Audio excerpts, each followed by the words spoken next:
Morning মোক চাগে আপোনালোকে দেখা পোৱা নাই বাট এতিয়া বাজিছে 4:21 আৰু আজিতো বহুত ডাঙৰ এক্সাৰচাইজ হ'ব গৈ আছে মানাস নেশ্যনেল পাৰ্কত চ' সেই এক্সাৰচাইজৰ কাৰণে জল্দি উঠিব লগা হৈছে বাকী পিছত আপডেট কৰি দি আছোঁ এইটো লৈ ভেৰি ইণ্টাৰেষ্টিং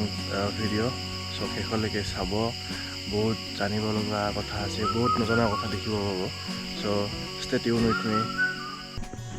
এতিয়া টাইম হৈছে 4:50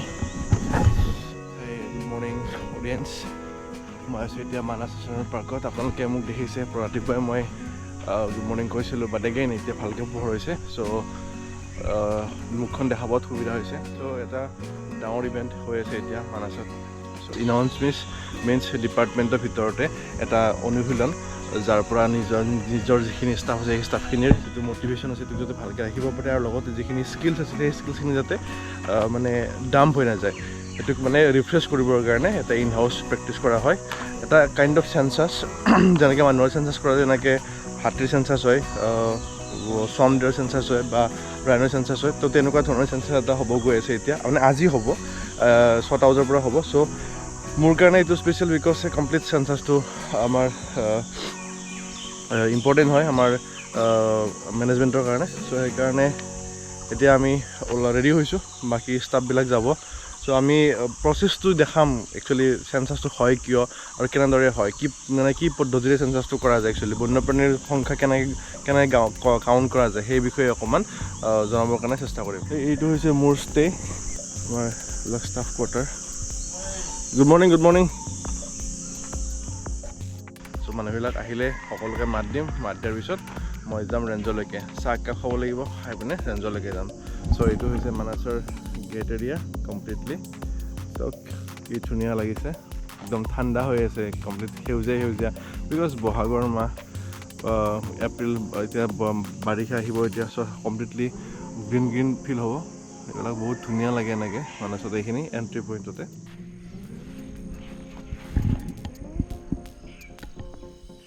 আমাৰ ষ্টাফবিলাক গ'ল এতিয়া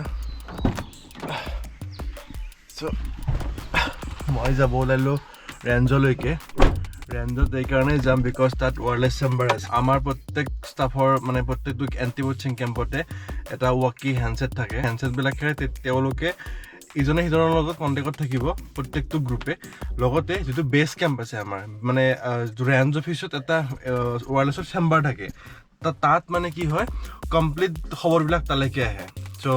ক'ত থাকিব যেতিয়াই ৰাইনো চাইটিং হ'ব বা যিটো পাৰ্পাছত মানে চেঞ্চাছটো আগবাঢ়ি গৈ থাকে ছাপ'জ আমাৰ টাৰ্গেট স্পেচিছ হ'ল এলিফেণ্ট বা ৰাইনো বা চমডিয়াৰ যি হয় আৰু তো সেই টাৰ্গেট স্পেচিছটো দেখা পোৱাৰ লগে লগে মেইনলি ৰাইনো আৰু এলিফেণ্ট হ'লে আৰু বিকজ ৰাইনো অকণমান চেঞ্চিটিভ হৈ যায় ন কথাটো তেনেকুৱা স্পেচিছবিলাক হ'লে মানে কি যেতিয়াই চাইটিং পাব তেতিয়াই ৱায়াৰলেছত জনাব যে ইমান টাইমত অমুক এৰিয়াত মই চাইটিং পাইছোঁ দেন GPS লোকেশ্যন লিখিব ফৰ্মত আৰু সেইটো যেতিয়া শ্বেয়াৰ কৰিব সেইটো মানে একজন মানুহে মেনুৱেলি কাগজ কলম লৈ পিনে সেইটো নোট ডাউন কৰি থাকিব লাগে যে কোনটো ৰেঞ্জত কোনটো কেম্পৰ ওচৰত কিমান টাইমত কিমান মাক পোৱালি আছে বা মেল ফিমেল আছে বা ছিংগল মেল ছিংগল ফিমেল যি হয় সেইটো নোট ডাউন কৰি থ'ব লাগিব যাতে এটা ৰেফাৰেঞ্চ থাকি যায় সেই ফৰ্মৰ লগত মিলাই চাবৰ কাৰণে চ' এতিয়া ৱায়াৰলেছলৈকে যাম তাত 6টা বজাৰ পৰা যিটো চেঞ্চাছ চলিব 6টা বজাৰ পৰা তাত মই থাকিব লাগিব ৱায়াৰলেছত আৰু তাত মই বহী কলম লৈ পিনে বহি থাকিব লাগিব আপ টু 10টা বজালৈকে বিকজ 4 ঘণ্টীয়া সময় 4 ঘণ্টীয়া প্ৰচেছ গতিকে 4 ঘণ্টা শেষ নোহোৱালৈকে মই তাৰ পৰা আহিব নোৱাৰোঁ চ' এতিয়া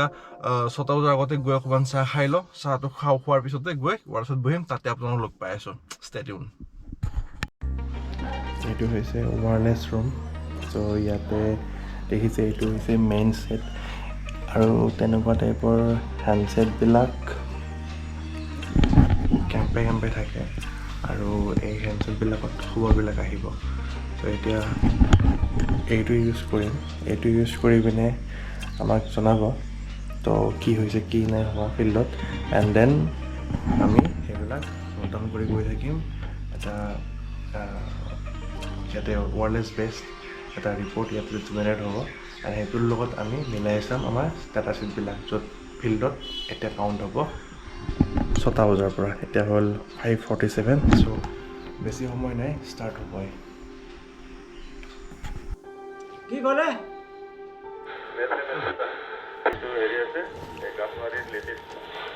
অঁ ঠিক আছে। পুৰা খানা খাব লগা হ'লে দেখোন 2টা পালিয়ে ষ্টাৰ্টিং হ'লে আমাৰ এটা মেইন খাব লাগিব। গৈ পাইছে না ৰাফ? আহি পোৱা নাই, ৰাম আহিছে নেকি? অঁ ৰাফ গৈ আছে